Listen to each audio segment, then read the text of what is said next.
अब इतना कुछ दे रहे फिर ट्रक भी दिल्ली दे थैंक यू ये बकवास है। और डोनाल्ड ट्रंप को अच्छा चंद्रमा पे भी है, चंद्रमा भी जा सूरज पे भी है, मैं वहाँ भी जा बैठ जाएगा बेवकूफ़। तो वहाँ कुछ नहीं। और बलूचों के साथ कह रहे अभी तो वहाँ पे 2 देश काउंट होते हैं, चाइनीज़ और कनेडियन, और कोई नहीं। सबसे बड़ी दुनिया की कह रहे गोल्ड माइन, कॉपर माइन, तेल भी है, रेयर अर्थ्स है। बलोच ठोकेंगे अगर अमेरिकी गए तो नहीं।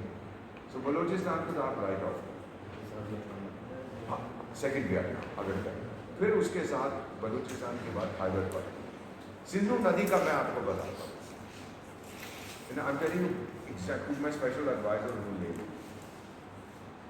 सिंधु नदी का अगर आप देखें, आप लोगों की माँ गंगा है, मेरी सिंधु, वो शिवजी के वहाँ से सरोवर से आती है, ले से होती हुई फिर जाती है, फिर कहती है मैं नहीं जाऊँगी, पियोगी, फिर घूम जाती है वापस, फिर कहती है चलो माफ़ किया, फिर घूम के निकलता है खैबर पख्तूनख्वा, फिर जाती है बलूचिस्तान नहीं है, खैबर पख्तूनख्वा के बाद she goes to Punjab, Pakistani Punjab, फिर से।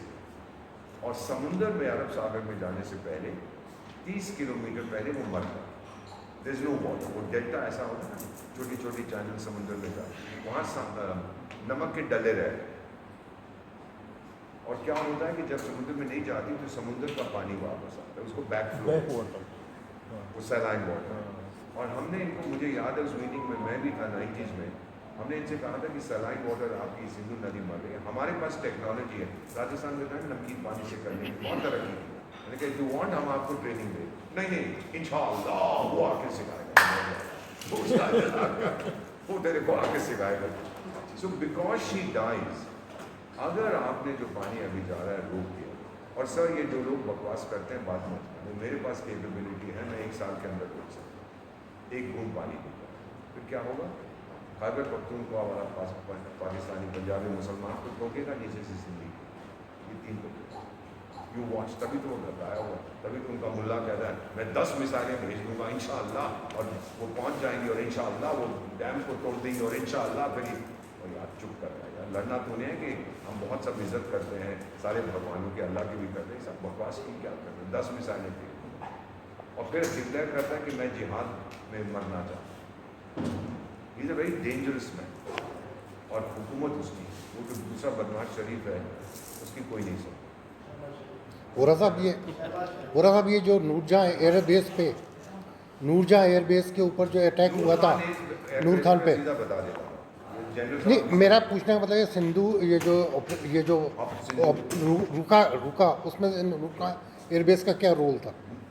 क्योंकि कह रहे हैं कि अमेरिका, हाँ मैं आपको बता जनरल साहब हाँ नूर खान एयरबेस में एक तो हर साल 1 जनवरी को हम एक्सचेंज करते हैं कि मेरे सिविल न्यूक्लियर फैसिलिटी इधर है, तेरी यहाँ टाइगर, तो मेरे को मत ठोको, मैं तेरे को, हर साल से ये चालू 1 जनवरी। वो हमसे झूठ बोल रहे हैं, उसकी फितरत है, बताया नहीं कि नूर खान के अंदर भी एक न्यूक्लियर हमने सिविल पावर प्लांट लगा रखा बिजली। सर अगर आप देखने जाएंगे बिजली तो चाहिए ना, रेगिस्तान के बीच में बिजली कहाँ से ला रहे हो, तो तारे हमें नजर आ रहे हैं। सो उन्होंने क्या कर रखा था सर, एक जितना बड़ा ये कमरा है, मैं नहीं गया, मुझे जाने नहीं देंगे, बाकी लोगों ने बताया, इतना बड़ा जो कमरा है 3 फुट कंक्रीट ऊपर, 3 फुट नीचे, 3 फुट साइड, वो न्यूक्लियर प्रूफ था। अमेरिका में एक है उनके राष्ट्रपति, सेम थिंग, और बनाया एक अमेरिकन कंपनी ने जनरल इलेक्ट्रिक, उन्होंने पाकिस्तान में भी नूर खान पर यही बनाया, इंडिया तो क्या हुआ सर कि वहाँ पे हमारा मानना है कि 700 लोग अमेरिकन थे उसमें, American, Pakistani, Chinese and Turks जी, टर्की वाले ड्रोन उड़ा रहे थे, चाइनीज सैटेलाइट का वो दे रहे थे, क्योंकि वो भी भरोसा नहीं करते, वो इनको नहीं देंगे, वो खुद लेंगे और फिर बताएंगे, और फिर अमेरिकन देंगे उनके एसेट्स, ये हमको बताया। हमने फिर क्या किया सर, कई 100 किलोमीटर दूर से, जनरल साहब मुझसे बेहतर जानते हैं, आपकी मिसाइल पे और जो एयर कंडीशनिंग डक्ट है उसके थी, और ये 700 के 700 with in a few seconds, फिर उनके पाकिस्तानी फौज के जो परिजन थे उन्होंने कहा कि भाई बॉडी तो दो, हम दफनाएं उनको इस्लामिक ट्रेडिशन के मुताबिक। उन्होंने कहा कि दे देंगे, आपको पता ही नहीं लगेगा, किसी का सर नहीं है, किसी का गुर्दा नहीं है, किसी का कलेजा, कंप्लीटली बर्न, क्योंकि दौड़ने का कोई रास्ता नहीं। तो फिर उन्होंने कहा बुलडोजर, ये कहानी है नहीं। 700 डेथ हुई है Noor Khan that is the figure that we are told sir. जी। मेरा एक अपना ग्रुप है और जनरल्स, एम्बेसडर्स, जनरल्स, उनका मानना है 700। क्या और फिर अमेरिका के न्यूक्लियर कुछ हथियार वहाँ पर, तभी तो उनका जहाज आया टर्की से और बोलने लगे कि तुम यहाँ क्यों मंडरा रहे हो, खाली जहाज क्यों आया? वो जी मेरे पास पेट्रोल खत्म हो गया था तो मैं यहाँ लैंड। गैस छोड़ी थी ना, हीलियम गैस क्या बोले? हीलियम गैस चलाई थी ना उसके ऊपर। हीलियम नहीं सर, उन्होंने किया था ये बोरॉन कार्बाइड। बोरबॉन ये बोरबॉन मिलती है रेत। चेरनोबिल में जब मैं वहाँ पोस्टेड था सर, जब चेरनोबिल में वो डिजास्टर हुआ था और फुकुशिमा में भी जापान में, तो ये बोरॉन कार्बाइड से दबाने की कोशिश की। रेडिएशन लीक हुआ है, दिस इज 100% कंफर्म। वो एटॉमिक एनर्जी वाला झूठ बोलता है, कभी कहता हुआ है, कभी कहता नहीं हुआ। बेल्जियम रूल मर गया, 150 देश हैं जो उसकी सदस्य हैं। लेटेस्ट फिगर 92 देश कहते हैं हमारे पास पैसा नहीं है वापस, तू कर ले जो कर। जब सर आप बैंक से 100 रुपये लेते हैं उधार, तो आप बैंक में जाके बैठो। जब आप बैंक से 1 लाख करोड़ रुपया लेते हैं तो बैंक आपके पीछे दौड़ता है। वो कह रहे हैं नहीं क्या कर देगा। मैं दक्षिण सुडान में विशेष सलाहकार हूँ, वहाँ तो उन्होंने कोई $1 बिलियन नोट चुने हुए फिर हम पैसे नहीं वापस कर देंगे। बहुत भेज के करेगा क्या? रुपये दे जो रेडी क्या करेगा? मेरी ज़मीन है ना, मैं ऐसा ठोकूंगा। तो ये फंस गया है, क्योंकि उसके देश में किसी के पास ताकत नहीं थी पिंग पोंग को बोले कि ये मत कर, ये बेवकूफ़। सर इसको हम अंग्रेजी में कहते हैं एको चेंबर। लोग वही कहते हैं और कहा जाता है कि मिसेस गांधी के साथ भी ये कमजोरी थी, लोग वही कहते थे जो वो सोचते थे वो सुनना चाहते, जबकि ये सबकी बात सुनते हैं। This I can tell you from personal experience. सबकी बात निर्णय खुद करेगा, ultimately he is the prime minister और सुनेगा सबकी बात और ध्यान से सुन के फिर आता है। यही तो होती है ना लीडरशिप।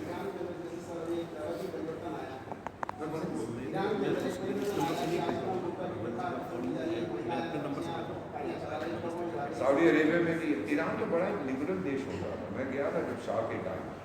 अब देखिए इनकी दीज आर थिंग्स जो इतिहास का सबक एक ही है। इतिहास का सबक यह है कि इतिहास का कोई सबक नहीं, कोई याद नहीं करता। जब ये शाह ईरान, ये तो डार्लिंग था अमेरिका, आपको तो याद होगा कितना शक्तिशाली था।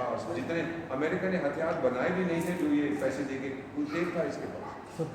जब ये बीमार हुआ पहले गया इजिप्ट, जब इसको निकाल दिया आयतुल्लाह ख़ुमैनी, फिर वहाँ से गया अमेरिका। बोला telling is a fact. America में से पूछा कि कौन है आप? इसके जहाज़ में कि मैं शाह ईरान। अच्छा ईरान, हाँ वो जो अफ्रीका के अंदर है ईरान, वो वाला है। हम तो आपको नहीं जानते। They didn't allow him to land. फिर ये पनामा गया और पनामा वाला उस समय जो भी उसका डिक्टेटर था, उसने कहा आप लैंड करिए $10 मिलियन लाइए। अल्टीमेटली जब खराब दिन आते हैं ना, ये इसको हम कर्मा कहते हैं सनातन धर्म में। वोरा साहब ये जो वो मेरा ख्याल अमेरिका फाइनली जाने दिया और वहाँ मर गया। वोरा साहब ये जो ट्रंप ने जो टैरिफ लगाया अभी, अब मतलब वापस ले रहा है हमारे H1B1 पे, H1B1 पे जो टैरिफ लगाया है वो भी हटा रहा है ना, कहता है 1 टाइम है और वो 10 लाख या 1 लाख डॉलर अब जो आएगा उसका नए वालों के लिए वो उसको $10,000 कर देगा। उसको पैसा चाहिए, उसको भी तो अपनी इज्जत बचानी है, वो कम कर देगा। तो मैंने लोगों की बात सुनी है और मैंने कम सर, बड़ा चाहते रहे जो अपना इरादा। सर आपने ये बात बोली, इसी बात पे टेको अपनी तरफ से समझे नहीं। व्हाट डज टेको मीन? टेको ट्रम्प ऑलवेज चिकन चाउ उसका आपकी तरह से क्या समझते हो? आपकी स्टाइल में समझना है। जाने दीजिए। मैं सिर्फ उसको मैकडोनल्ड ट्रम्प कहता हूँ और उस धंधे वाले की मुलाकात एक दूसरे धंधे वाले से हो रही है। वो अपने आप को बैरन ऑफ बिजनेस कहता है ट्रम्प, और मैं कहता हूँ हमारे तो नवाब और नेगोशिएशन नरेंद्र मोदी, उन दोनों के आपस में क्या हो रही है। उन्होंने खुद कहा कि ये वेरी टफ नेगोशिएशन। सर ये मेरा मानना है ना, मेरी उम्र में मैंने देखा है। आपको एक चीज़ बड़ी मज़ेदार एक फिगर देता हूँ सर। 66-67 में जनरल साहब को थोड़ा बहुत याद होगा, अकाल पड़ा था। आपकी उम्र बहुत कम है, अपने पेरेंट्स से पूछिए, बुजुर्गों से पूछिए। इंदिरा गांधी अनाथ मान गई America. Sir that time the president was Lyndon Johnson, बदमाश। वो बोला कि आप भीख मांगते हैं, गांधी को, ऐसा नहीं कहते भारत के प्रधानमंत्री। खैर वो वापस आए, बोली मेरी बेइज्जती की है लोगों ने और मैं अब हम ठीक नहीं मांगे, फिर हरी क्रांति आई। आज 2025 में मिर्जा हमारे गोदाम में 8 करोड़ टन अनाज और चावल, 8 करोड़, दुनिया की आबादी 800 करोड़, और हम 25 साल के लिए दुनिया को खिला सकते। ये हमारे फिल्म थ्योरेटिक देंगे कि नहीं वाला बात, 25 साल तक पूरी दुनिया को भारत के। तो अगर नरेंद्र मोदी छाती फुला के चलता है, इसीलिए तो चलता है। आपकी मिलिट्री दुनिया में नंबर 3 है, डिप्लोमेसी नंबर 1 है, इकॉनमी नंबर 3 है, एजुकेशन सिस्टम आप देखिए। वो गाली जितनी देनी है दीजिए, जितनी आलोचना करनी है करिए, लेकिन जो तरक्की हो रही है वो भी तो देखिए। मैं तो इकोनॉमिस्ट हूँ और जो कुछ मुझे कॉलेज में सिखाया था कि ये होती है डेवलपमेंट, पश्चिमी देश कहते हैं वो कुछ भी नहीं है।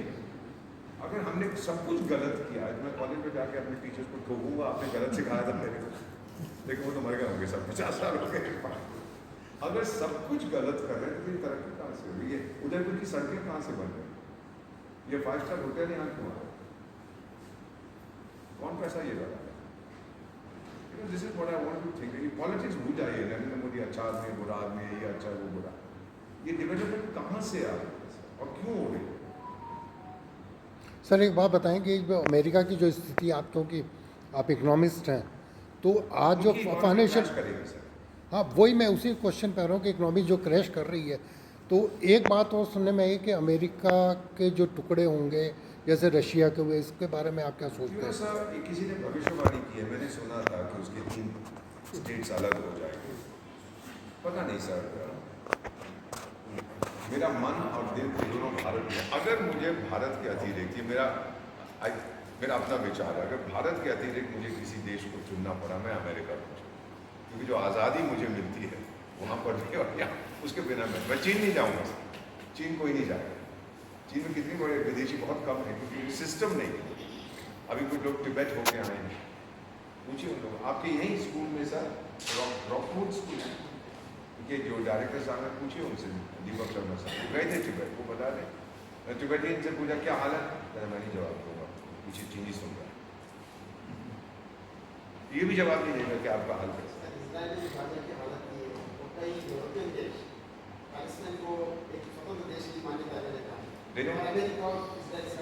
सवाल ही बात। और फिर अगर आपको इतनी मोहब्बत है इस्लामिक समुदाय के जो देश में, इतनी मोहब्बत है पैलेस्टीन के साथ, ले क्यों नहीं ले? एक नहीं लेगा। 1970 में जॉर्डन में किंग अब्दुल्ला थे उस समय, उन्होंने ले लिया, बहुत मोहब्बत थी उनके साथ। और 1967 वॉर के 67 में हुआ था कॉन्फ्लिक्ट, और फिर 3 साल के अंदर पैलेस्टीनियन जाकर उसको कहते हैं सुनो शहंशाह आउट, अभी हमारा देश। फिर उसने अपनी फौज को बोला कि आपका एक एडवाइज़र है, उसके साथ जाइए, और तो उन्होंने 25,000 फिलिस्तीनियों को मारा था। उस एडवाइज़र का नाम था मोहम्मद ज़ियाउल्लाह, जो फिर पाकिस्तान का राष्ट्रपति बना। ये बड़े हरामी लोग हैं, किसी की परवाह नहीं करते, मार दिया उनको, और आज पैलेस्टाइन पैलेस्टाइन पैलेस्टाइन। और आज फिर अगर ठोकना पड़ा, एक देश नहीं है जो उनको लेने के लिए करता है। This is the reality sir. आखिरी प्रश्न इसलिए कि आपको अभी 11 बजे हवाई जहाज से निकलना है। सर एक क्वेश्चन हो रहा है, तो लास्ट मेरा एक क्वेश्चन हो रहा है, जिस तरह नेटो के साथ में बात हो रही है, इकट्ठे हुए हैं सारे यूरोपियन कंट्री, तो क्या वर्ल्ड वार की नेटो खत्म हो चुका है। अमेरिका को हटा दीजिए, 65 करोड़ है आबादी नेटो की। 65 करोड़ आबादी, 35 करोड़ अमेरिकन से कहते हैं कि हमें 15 करोड़ रूसियों से बचाओ। बकवास करते हैं, क्योंकि सर जब मैं मेरी पहली पोस्टिंग फ्रांस में थी 75 to 78, उस वक्त फीलिंग ये थी ऐश करो, सोवियत संघ हमला करेगा, अमेरिका को फोन कर देना, वो आके लड़ेगा, तुम ऐश करो, शराब पियो, पार्टी करो, दुनिया में कल तो है ही नहीं, आज सब कुछ करो। This was the feeling. अब उनकी हालत देखो, वो रायसीना डायलॉग हुआ था ना आपका फरवरी में दिल्ली में, यूरोपियन यूनियन की सबसे बड़ी डेलीगेशन उसके इतिहास में 22 उनके लीडर्स आउट ऑफ 27 आए।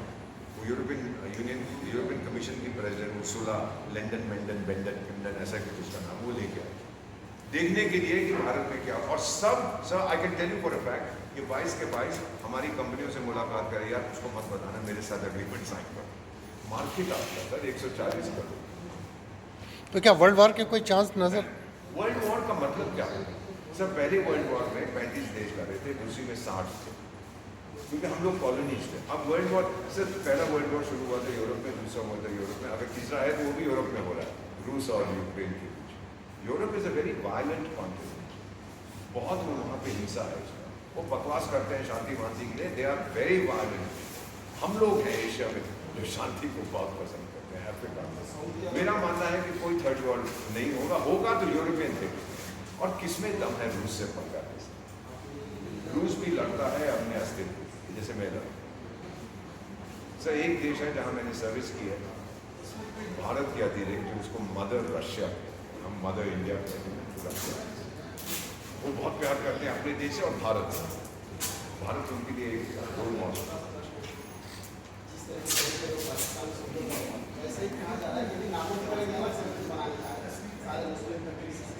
कोई डेटो फेडरल कहा था, उन्होंने बना तो रखा है एंटी टेररिज्म, कौन लड़ेगा? मान लीजिए बना भी दिया आपने 57 कंट्री, एक तो शिया सुन्नी आपस में भिड़ जाते हैं, ईरान नहीं मानेगा, बहरीन नहीं मानेगा, ये नहीं मानेगा, बना भी दिया तो क्या करोगे?